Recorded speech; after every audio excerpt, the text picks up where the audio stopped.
Hi, I'm Jenny. Welcome to the Mysterious Writings YouTube channel. In this episode, I share the top 6 questions with Forrest Fenn. But first, I share some of the backstories about these special questions of February 4th.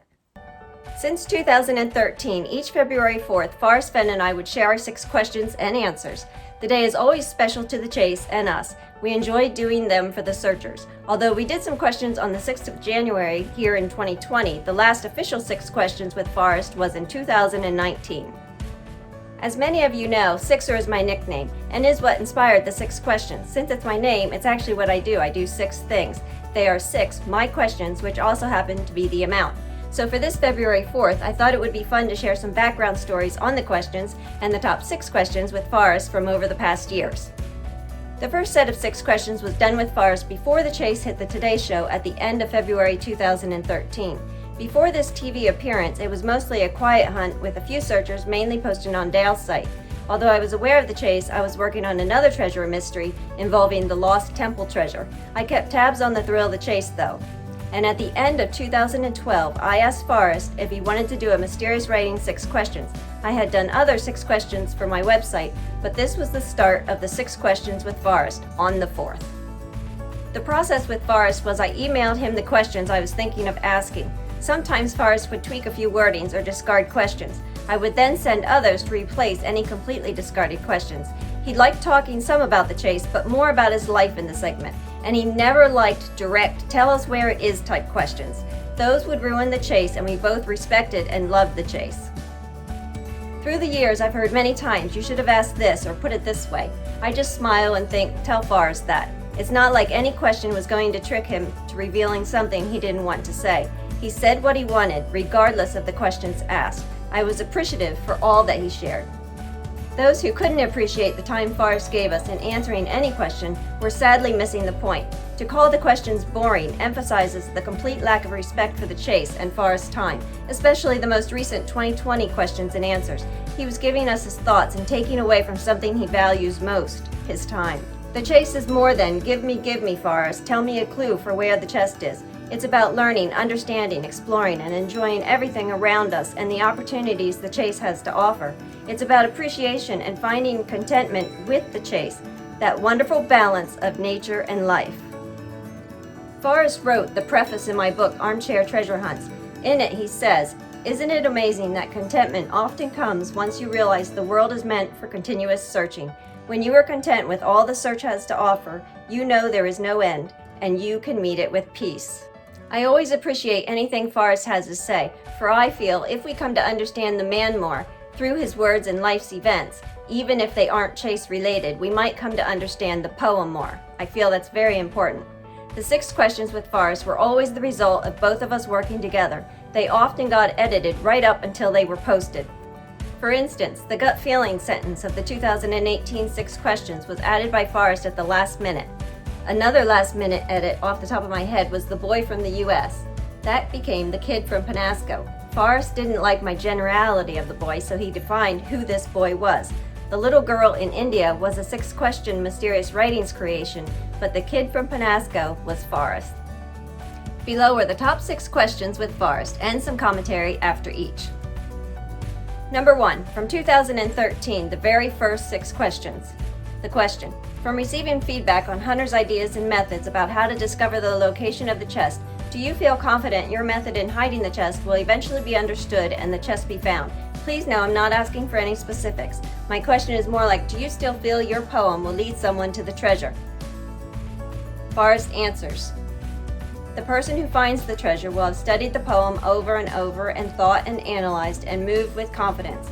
Nothing about it will be accidental. T.S. Eliot said, "We should not cease from our exploration, and at the end of all our exploring will be to arrive where we started and know the place for the first time." Along with the quote, they never knew it was the chase they sought and not the quarry, which was question 6 of this set. I loved how it positions the chase. The treasure is out there to find for the person who chases it. It will not be a random find. As part of the first 6 questions, this was perfect. It said, treasure the adventure, and I know we all are. Number 2, from 2014, a word that is key. The question: my previous 6 questions were asked shortly before last year's February 27th segment of the Today Show. Reporting on your extraordinary treasure hunt, it resulted in an explosion of new seekers from all across the world. What are some of your thoughts about the flurry of activity over the past year? Did the excitement towards the chase surprise you in any way? Does it make you think the chest might be found earlier than first thought?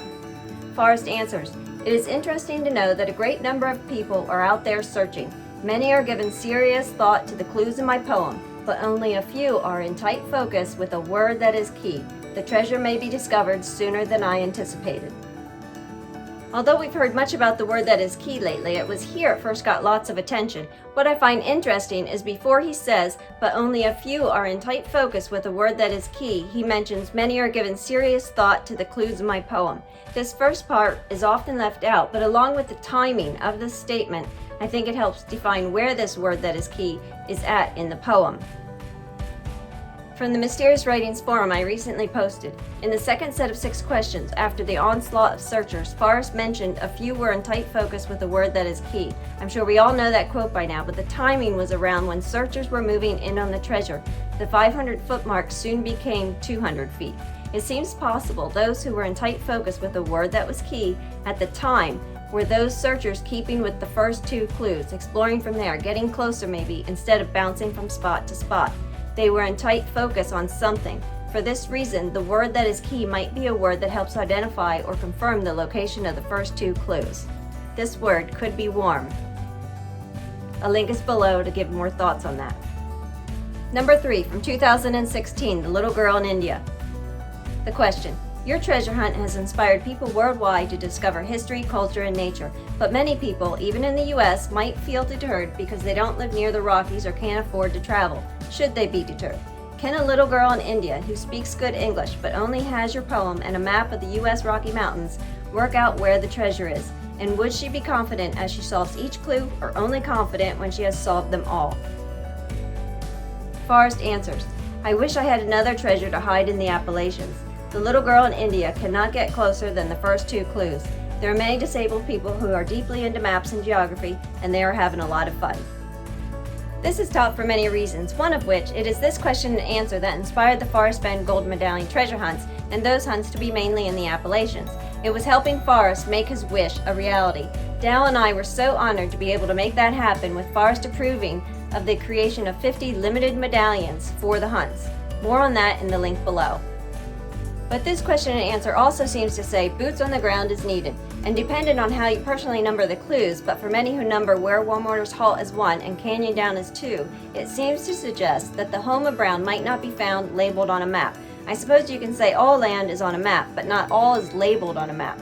It begs the question, does Home of Brown need boots on the ground to discover?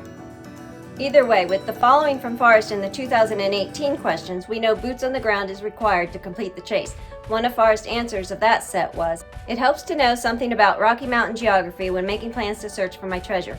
Rocking chair ideas can lead one to the first few clues, but a physical presence is needed to complete the solve. Google Earth cannot help with the last clue. Number 4, from 2017, marry the clues to a place on a map. The question, even today, after more than 6 years of people searching, and after all the news coverage, articles, and stories written about your secret to treasure, some people are just learning about your thrill of the chase treasure hunt and getting involved. It continues to inspire. Do you have any advice for these new people? How should they begin the search 6 years after so many others? Do you feel they are at any disadvantage? Forrest answers, no. Fresh eyes and new thinking might provoke a winning idea. I would advise new searchers to look for clues in my poem and try to marry them to a place on a map. It seems like the longer one thinks about the search, the more they complicate the problem. There have been Mysterious Writings feature questions and others which say much the same thing. The poem is a map. The clues lead to geographic locations. If we can marry the clues in the poem to a place on the map, it will lead us to the treasure, within several feet, going from place to place. And don't complicate it, simplify. Number 5, from 2016, a reminder it is real and not in a dangerous place. The question, the thrill of the chase has become part of many people's lives. People from all across the world are searching for your treasure and are determined to not stop searching until it is found. They are fully enjoying the thrill of the chase and are in for the long term, if need be. What thoughts, advice, reminders, etc. would you like to most offer them? Forrest answers, I applaud those who are staying in the search and enjoying what nature has to offer. I will reiterate that the story is real. The chest is where I left it, and it is not in a dangerous place. At age 85, I could go back and get it. But any place can become dangerous for anyone who violates the common sense rules of the chase.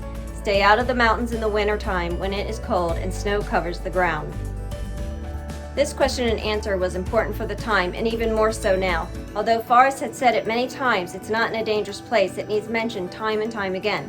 Also in need, unfortunately, of mentioning time and time again is the treasure is real and out there to be found, even though lots of people, I won't call them searchers, claim it is a hoax or already found.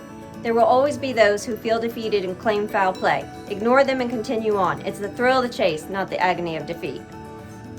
And number 6 from 2019, the last 6 questions. The question. We come to the last question of 6 questions, question 42.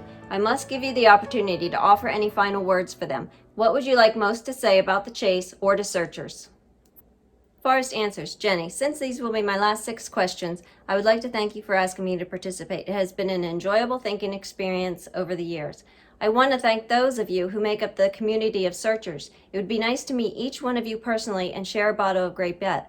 But alas, it is not to be. I have decided to drastically curtail my social activities related to the chase. The number of emails that enter my inbox each day have become more than I can handle, so it is time for me to step back from my computer. I hope those to whom I cannot respond will blame my stamina and not my heart. I'm content with knowing the chase has rooted itself in hearts that will help it grow far beyond what I first imagined it could. I'll be enjoying much of the time playing with my dog Willie and watching the seasons pass. Good luck and safe passage to all of you. It is clear Forrest has a love for the chase and appreciates us searchers. It has always been my and Mysterious Writing's main goal to show appreciation and respect in return. I hope it is yours too. I hope you enjoyed the top 6 questions. As always, thanks for watching, and we'll see you here next time on Mysterious Writings.